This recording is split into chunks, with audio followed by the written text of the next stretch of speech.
No one noticed the first tear.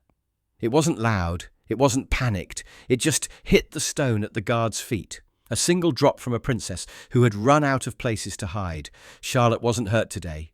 She was hurt before. And today, her body finally failed at keeping the secret. She tried to speak once, but her throat locked. And when the words finally forced their way out, they weren't a complaint. They were a confession. "Please, don't let him touch me again." Elias Trenmore's blood went cold, because children don't say again unless the nightmare already happened. And when the man who caused it, Camilla's adult son, stepped into the courtyard, smiling like nothing was wrong, Charlotte folded behind the guard like she was bracing for impact. He gave one order, one warning, but when Thomas Parker Bowles reached for her, the guard didn't hesitate. He raised his rifle, calculated the angle, and fired. A warning shot that shattered the courtyard, and the lie the family had been hiding for months. Now, before we show you the exact moment Camilla tried to blame the guard, and how Charlotte's truth tore the entire royal court apart, drop a comment telling us where you're watching from. Tap like, hit subscribe, and turn on the bell, because this wasn't discipline, this wasn't defiance, this was a child finally breaking, and a guard who refused to let her break alone. Windsor Castle breathed its usual rhythm that afternoon, steady, muted, institutional. The North Garden gates had just reopened following a security sweep, and the lower colonnade was clear. A breeze rustled the ivy along the sandstone, and somewhere behind the inner west wing, a steward called roll for a transitioning staff shift. Nothing seemed wrong. Not yet. Sergeant Elias Trenmore stood at his post beneath the arch near the south-facing stone fountain. 34, sharp-jawed and quiet-eyed. He'd served 15 years in the Coldstream Guards. He wasn't ceremonial by nature, but precise, steady, and known for his discretion. Today was a light-duty rotation, low movement, no public engagements. No expectation of anything unusual. So when he saw Princess Charlotte walking alone across the flagstone, it struck him. Not because of her presence, she often strolled the courtyards between her lessons, but because of how she walked. Not running, not skipping, not even distracted, just quiet. She clutched a soft satchel to her chest. The strap bunched in her fingers, like it hurt to let go. Her shoulders weren't slouched, but tense. Upright, like someone bracing for a wave that hadn't come yet. Her gait didn't match her surroundings. She moved like she didn't belong in her own space. Elias straightened. "Good afternoon, ma'am," he said, tone crisp but warm, the way guards are trained to greet a royal minor when not under formal march. She didn't answer, didn't even flinch. Her feet slowed, just slightly, and her gaze shifted, not to him, but toward the space behind him. The blank wall, then the ground, then her shoes. Her fingers clenched tighter around the satchel's fabric. He noticed her breathing next, shallow, fragmented, not out of breath, but stopped, like someone forcing air down without letting any back out. Then it happened. One stuttered step forward. Another. Her mouth opened, but nothing came. Then her knees buckled, not a fall, just a half collapse, her legs failing her center of gravity. Elias broke protocol. He stepped forward, not with panic, not fast, just a single slow pace forward, enough to close the distance between ceremonial presence and human protection. He didn't touch her, didn't speak again. He just let the silence fill the space between them, and that's when she whispered, barely audible. "But enough. Please don't let him near me again." Elias didn't move, not for a full second, because he knew what that sentence meant. Children don't use that language for arguments or disagreements. They use it when something is very wrong. The kind of wrong that doesn't come with bruises alone, the kind that hides beneath silence, and the kind that, if said out loud, means it's already gone too far. His spine straightened, his pulse slowed, and deep beneath the polished brass buttons and red tunic, something cold and ancient inside him began to anchor. Because this wasn't about ceremony anymore. This was about protection. And whatever came next He was staying exactly where he stood. For a moment, Charlotte didn't lift her head. Her fingers stayed knotted in the satchel strap. The fabric twisted so tightly it looked ready to tear. Her breath came in short, shallow pulls, not quite sobs, not quite words, just a trembling effort to stay quiet. Elias lowered himself slightly, bending one knee just enough to bring his line of sight level with hers, without breaching contact. His voice, when he spoke, was steady, even. The voice of someone trained for emergencies that involve children, the tone that tells them, "You're safe, you're heard, you're not doing anything wrong." "Mom," he said softly, "you're all right. No one will come near you here." She looked up at him then, not with trust, not with hope, with something far smaller, the look of a child who has run out of places to hide. Her lower lip trembled. She tried to speak, but the words dissolved. She swallowed hard, then forced out fragments. He's done things." Not shouted, not embellished, just said like a small truth she'd been carrying alone. Elias didn't react outwardly. Any change in expression, shock, anger, recognition, could shut her down instantly. Guards are trained to stay composed, but this wasn't composure. This was necessity. His pulse ticked up once, then steadied. Charlotte's eyes darted toward the far corridor, as if checking whether someone might be listening. Her voice lowered further. "I said stop. I did. But he didn't." Her fingers loosened from the satchel. Her hand hovered in the air, shaking slightly, then dropped again. She wasn't giving details. Children rarely do. They give you pieces, enough to let an adult understand, without forcing themselves to relive it. Elias kept his tone level. "Mom, is the person who hurt you here today?" She hesitated, then gave a single tiny nod. Not a dramatic one. Not fearful and flinching, just resigned. And that, more than anything, chilled him. Fear is loud. Trauma is quiet. Before he could speak again, movement flickered at the far edge of the courtyard, one of Charlotte's rotating aides walking briskly toward them, clipboard tucked under her arm. She called out lightly, "Mom, your grandmother is expecting you." Charlotte jolted like she'd been grabbed. No, don't tell her," she blurted, urgent and trembling. "She tells Camilla everything." And there it was, the crack revealing the hidden rot. Elias's jaw tightened imperceptibly. This wasn't a moment of misbehavior. This wasn't a child exaggerating. This was concealment, systematic, intentional. Someone had kept her silent. Someone with authority. He didn't hesitate. 2 taps on his radio clasp.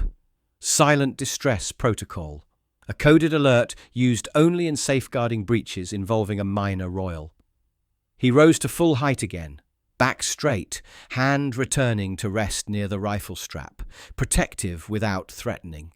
Charlotte pressed herself closer to his stance, not touching him, but close enough that her small frame seemed to fold into the safety of his shadow. He didn't move. He didn't look away, and he didn't question her again. Because the truth was already forming, piece by piece, and he knew enough now to understand this wasn't the beginning. This was the moment she finally broke. And whatever had been done to her, it was coming toward them next. The courtyard was too quiet now. Even the breeze had stilled, as if the air itself knew not to interrupt what had just been said. Charlotte's breath had evened out, but only barely. Her fingers still twitched at her sides like they were trying to keep a grip on something invisible. Elias didn't speak. He didn't look away. He just stood between her and the corridor beyond, a wall of red and black that didn't need a weapon drawn to feel immovable. Then came the footsteps, slow, polished, measured, like they belonged here. Elias recognized them before he saw the man. The rhythm of leather soles that didn't rush, didn't apologize, didn't ask permission. Thomas Parker Bowles. Late 40s, trim, groomed to within a millimetre of polish, black coat draped over one arm, collar crisp, expression unreadable at a distance. But the moment his eyes landed on Charlotte, his entire body shifted. Not alarmed, not surprised, just claiming. "There you are, sweetheart. he said lightly as he closed the distance. "We have to finish our little talk." Charlotte didn't move. She didn't speak. But her entire frame retracted, subtly, instinctively, into Elias's shadow. It wasn't dramatic. It wasn't overt. It was reflex. The kind of movement you make when you've already learned what comes next. Elias took half a pace forward, not enough to touch her, just enough to stand between her and Thomas without needing to explain it. Thomas slowed. His brows rose like this was an inconvenience. "She's been a little dramatic this morning," he said, smiling like he thought it would disarm the moment. "It's nothing serious, family stuff." He took another step. Elias didn't move, didn't speak, just stood. Charlotte's voice cracked out behind him. "Please don't." That stopped everything. Not the words, the way they came out. Thin, small, wrecked. Elias spoke for the first time since Thomas had arrived. "Sir," he said calmly, "you've not been cleared to interact with the princess at this time." Thomas scoffed, brushing a hand through his hair. "Oh, don't start with the protocol. She's my niece." "You are not her guardian," Elias replied. His voice remained even, but there was a new edge to it, a hollow steel that didn't need volume to be heard. Thomas rolled his eyes. "Don't make this dramatic. You're in uniform. You know how it looks when you overstep. Let's just get her where she needs to be, and we'll all pretend this moment didn't happen." He tried to step forward again. Elias blocked him, full step, shoulders squared. Charlotte didn't make a sound, but she didn't need to, because the guard had just made the first move, not in aggression, but in decision. Whatever this was, it wasn't just a misunderstanding, and Elias wasn't letting it slide past him like everyone else had. Thomas didn't pause. Not really. He hesitated, blinked like a man surprised that anyone had told him no in public, and then kept walking. "All right, enough," he muttered, voice tight but still playing civil. "You've had your fun standing tall, but we need to go, now." He reached toward Charlotte, not fast, not violently, but with the slow, unmistakable authority of someone who thought he still owned the moment, and the girl. Charlotte flinched so hard her satchel nearly slipped from her grip. She took 2 quick steps back until the stone wall was against her spine. Her chest rose too fast, too shallow. Her eyes didn't blink.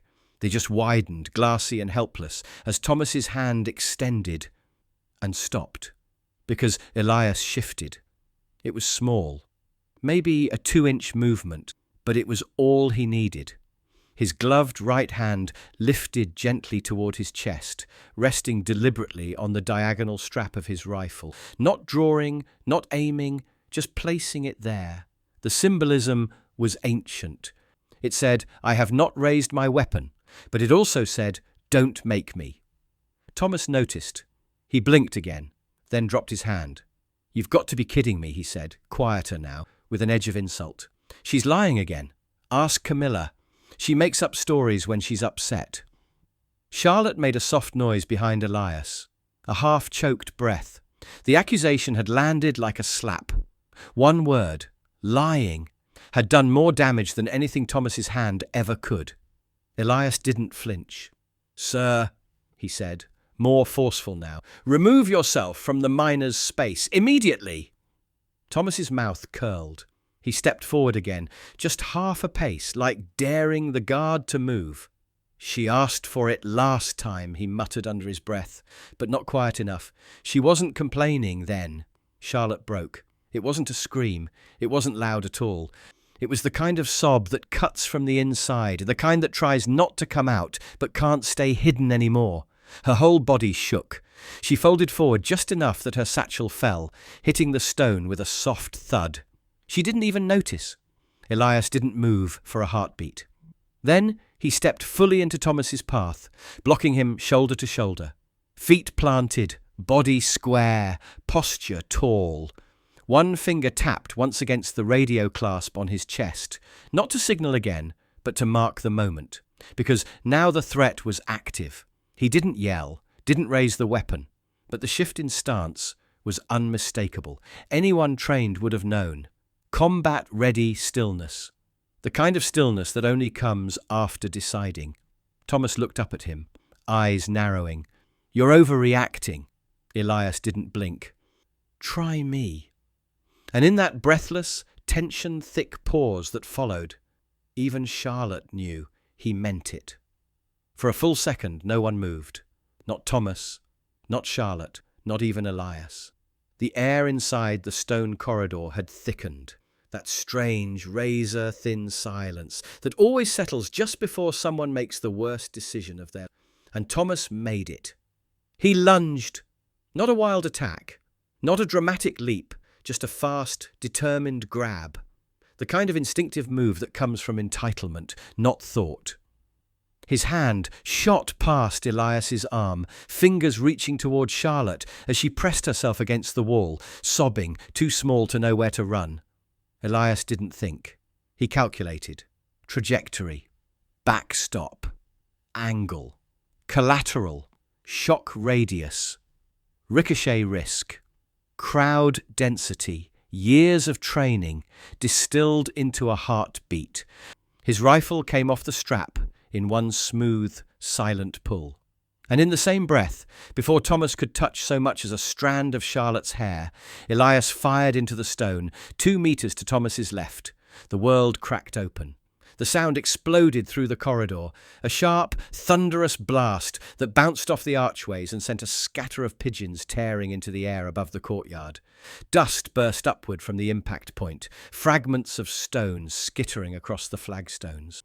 Thomas dropped like a marionette with its strings cut, hands over his head, shoulders curled, mouth open in a scream that didn't match the calm, controlled precision of the shot.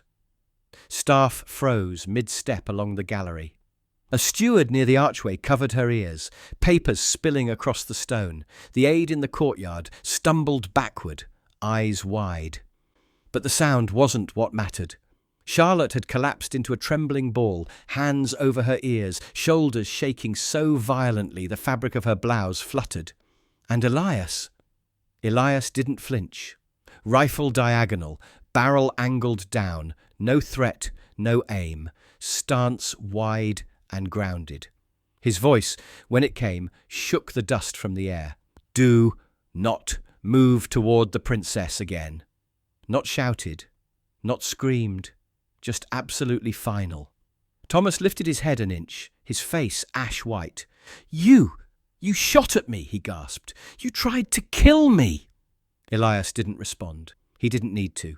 The shot had been military clean, angled intentionally away from all bodies, directly into reinforced stone, the exact place Palace ballistic training designates for a safe, controlled discharge. It was protection, not aggression. But Thomas didn't understand the difference. He crawled backward on hands and knees, stumbling onto his feet, pointing wildly. "He's insane! He's unhinged! Camilla will bury you for this!" Charlotte lifted her head, tears streaking her cheeks, voice tiny but audible.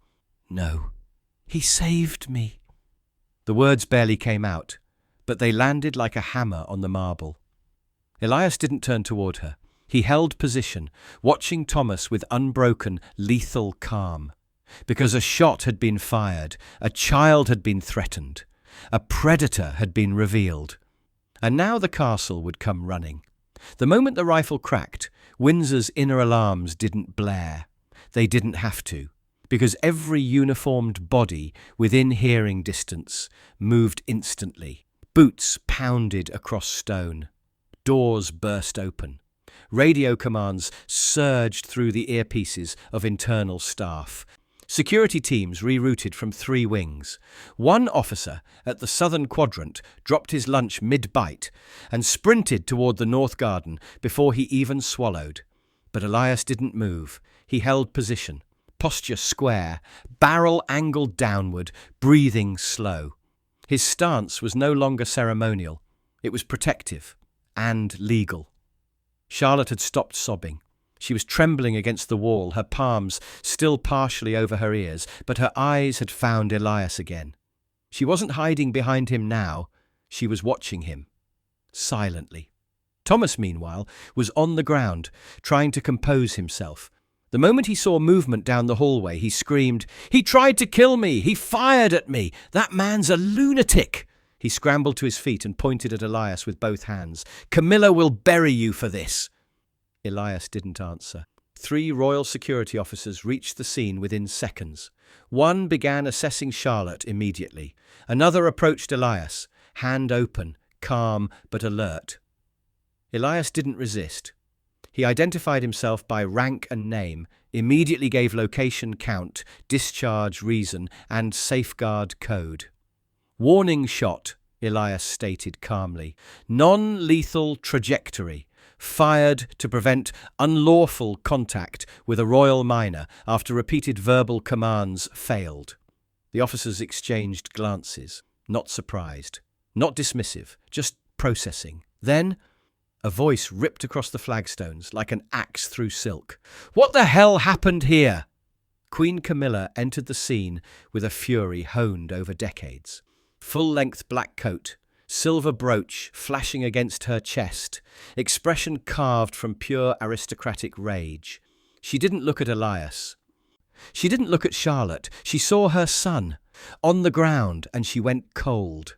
"You fired at my son! Have you completely lost your mind?" She stormed forward, eyes locked on Elias like he'd just assassinated the crown. "You're finished, stripped of uniform, arrested. You don't touch your weapon around a royal without cause." Elias remained calm. The princess was in distress. She confirmed prior abuse. The shot was lawful. Camilla's face twisted. "She lies. She's been lying for weeks. Every time she doesn't want to follow orders, she invents something." That's when Charlotte's voice cut through it. "No, I'm not lying." Camilla froze. Then, in full view of staff, guards, and her own son, she spun on Charlotte. "You ungrateful little brat. After everything we've done to protect you..." She reached toward Charlotte's wrist, not striking, but grabbing. And that's when Charlotte yanked her arm away and screamed, "Don't touch me!" It echoed louder than the gunshot. Camilla went still, not because of what had been said, but because the air itself had shifted. Everyone saw it now. Everyone. And not one person came to her defense.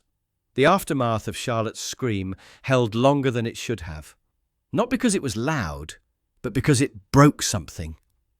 Camilla stood frozen mid-step, her fingers still half-curled where they'd reached for the child's wrist. Her face flickered, not with guilt, not with shock, but with the hollow confusion of someone who's finally realizing the room is no longer on their side. Charlotte had backed away now, 3 small steps, enough to make space. Enough to show the world she didn't trust the woman who claimed to be protecting her. And then another set of footsteps, faster, not ceremonial, not staff. They belonged to someone who hadn't waited for clearance, someone who ran. "Charlotte!" Catherine's voice cut through the corridor, clear and breathless. She appeared seconds later from the north wing archway, hair wind-whipped, coat slightly askew, one heel clicking against the stone. She took in the scene like a combat surgeon stepping into a field injury, her daughter. Tears dried into her cheeks, dust clinging to her sleeves, a satchel abandoned near the wall, Camilla standing too close, Thomas standing too near the guard's weapon. The rifle's barrel still faintly smoking from its warning shot. "What?" she said, her voice low and cutting. "Happened?" Nobody answered. Camilla tried first. "Catherine, she's confused. Your guard here just..." But Catherine didn't even look at her. She was already moving towards Charlotte, and who didn't run, didn't speak, just opened her arms and folded into her mother's chest like gravity had called her home. Catherine lowered with her, dropping to one knee, arms firm around the girl's shoulders. She didn't ask if Charlotte was okay. She asked something far more dangerous. What did he do? Charlotte didn't look at Thomas. She didn't look at Camilla. She just whispered, low, shattered, but clear enough. "He touches me." The sentence landed like steel dropped into water. Catherine didn't flinch, didn't gasp, didn't demand detail. She just looked up. At Camilla, at Thomas, at the guard. "Who fired?" Elias answered without hesitation. "I did, ma'am. Warning shot. Controlled angle, fired to prevent contact." Catherine nodded once. then slowly turned to her daughter's arms, sleeves pushed up slightly from the scuffle. She examined them gently. There were marks, old ones, faint bruises just beneath the elbow, small, finger-shaped. She didn't gasp. She just went still, and then, her voice low, level, did he try again? Elias, eyes forward. Yes, ma'am. She collapsed. He advanced. I gave 2 verbal warnings. He lunged. Catherine rose slowly. Her hand never left Charlotte's shoulder. She didn't look at Thomas. She didn't look at Camilla. She looked at the guard. And in a voice made of ice, grief, and fury braided together, you were right to shoot. Camilla tried again, her voice trembling with rage. She's lying! She's been making things up since last month. This is a game. Catherine turned so fast the older woman actually recoiled. Do not finish that sentence. Camilla opened her mouth again and shut it, because for the first time she wasn't the most powerful woman in the room. The castle hadn't fully caught up to what was unfolding in the North Garden wing, but Prince William had. He didn't arrive slowly. He didn't wait for briefing. He didn't pause to assess.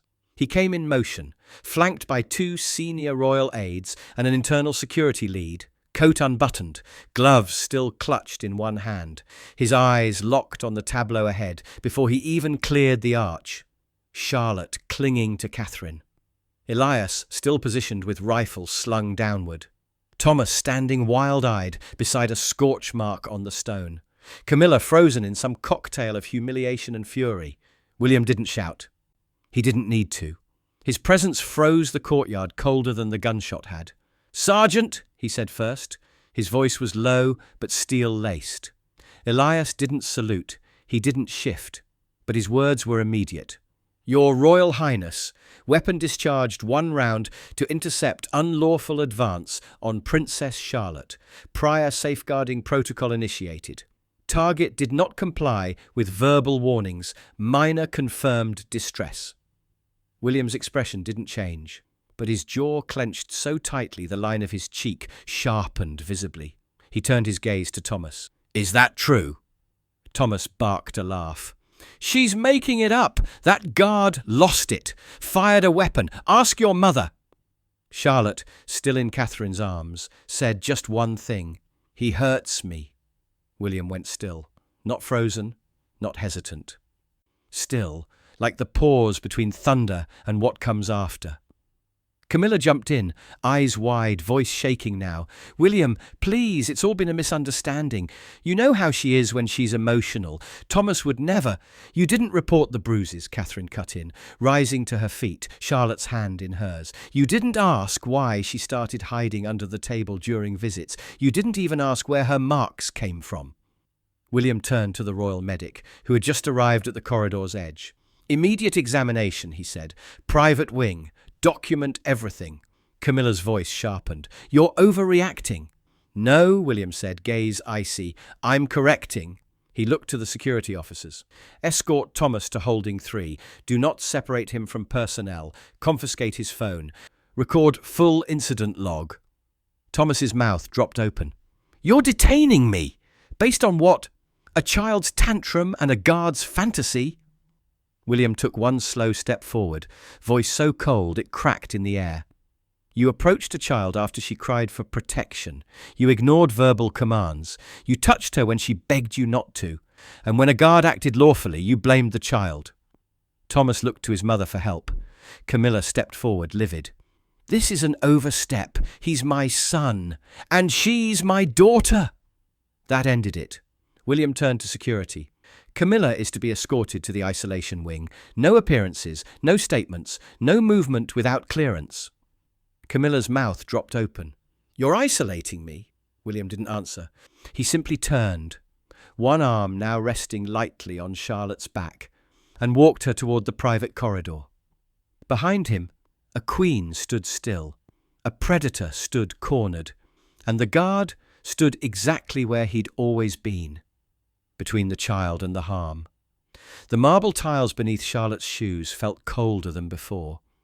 She didn't speak as William guided her toward the interior archway.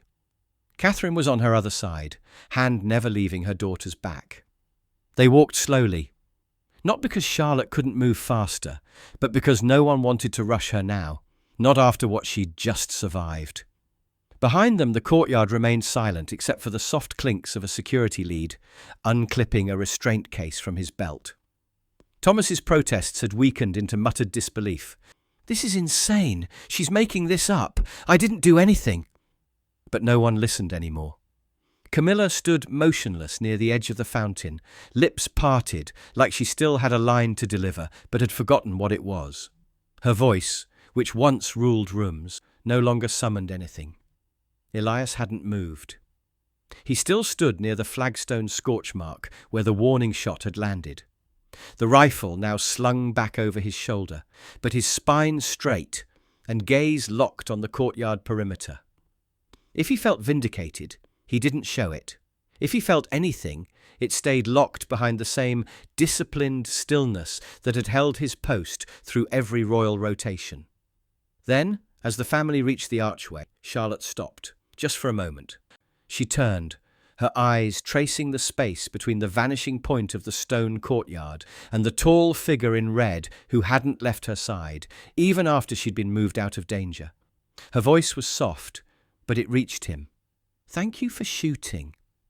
It wasn't gratitude like children say for held doors or picked up toys. It was heavier, like she understood that shot wasn't anger. It wasn't rage. It was a line drawn in the world. The kind adults should have drawn sooner. Elias didn't speak. He didn't nod. But the way his posture settled, the smallest shift in how his shoulders dropped a fraction, said everything. Charlotte turned again and followed her parents inside. Two security officers flanked Thomas now, walking him toward the side wing. He still spat fragments of disbelief under his breath, but the tone was flat now, empty. Like a man not fighting punishment, but the fact that no one was fighting for him. Camilla remained behind, isolated in the wide courtyard. Staff no longer acknowledged her. Even her aides lingered at a distance. She looked like a statue out of place, adorned, present, and entirely alone. Inside, the medic waited for Charlotte in the family suite. A quiet exam room, blankets folded. No questions asked until she was ready. Catherine walked her in. William stayed near the door. And as the door gently clicked shut behind them, the North Garden fell quiet again. No one had raised a banner. No one had issued a statement. But every soul in the castle knew something had changed. And the one who saw it first was the man in red, still guarding what no one else did in time. Evening settled over Windsor like mist, soft, deliberate, and heavy, with the kind of silence that doesn't ask questions. The courtyard had been cleared. No more voices, no more protocol commands, no raised tempers or running footsteps. The palace's inner engine had dimmed to a whisper. Staff spoke in half tones. Doors opened slower. Even the pigeons had moved elsewhere. But Sergeant Elias Trenmore remained exactly where he'd been. Back on post. Rifle secure. Boots aligned with the edge of the flagstone he'd fired on just hours earlier. He hadn't asked to be rotated off, and no one had dared suggest it. A few aides had passed through in the hours since. Most didn't say anything. A few gave small nods. Not salutes, not thanks, just gestures that hovered somewhere between reverence and realization. Because they all knew what nearly happened and who stopped it. He stood still as the palace lights changed from golden to soft amber, casting long shadows across the colonnade. He didn't watch the door. He didn't need to. His job wasn't anticipation. It was presence. The kind that makes predators hesitate. The kind that makes children feel safe without knowing why. Then, quietly, unexpectedly, a figure emerged behind one of the upper gallery windows. Charlotte. Wrapped in a navy blanket, arms tucked beneath, hair brushed back behind one ear. She didn't wave. She didn't press her face to the glass. She just stood at the pane, looking out. Elias didn't move, but his eyes met hers across the quiet. For a moment, neither shifted. Then she lifted one hand, not high, not theatrical, just flat against the glass. A child's signal, I see you. Not for what he did, but for what he didn't let happen. And though he couldn't speak back, though his uniform demanded stillness, the slightest breath through his nose and softening of his jaw said everything she needed to know. She turned after a few seconds, disappearing back into the warm corridor light. Her silhouette vanished into the private wing. Elias resumed watch. Because the day wasn't over, and some threats don't end with handcuffs or apologies. They end with someone standing between them, without needing to raise their voice or their weapon, unless it's absolutely the last resort. That's what he'd done, not because she was a princess, but because she was a child, and he had been the only one who listened in time. Do you think the guard was right to fire that warning shot? Should a child's testimony outweigh a royal adult's denial? And what would you have done in his place? Drop your thoughts in the comments. We read every one. Tap like, hit subscribe, and turn on the bell so you never miss a Royal Guard story. And share this video with someone who believes protocol exists to protect the innocent. While you're here, choose one of the videos now showing on your screen, and we'll see you tomorrow, same time, with a brand new story.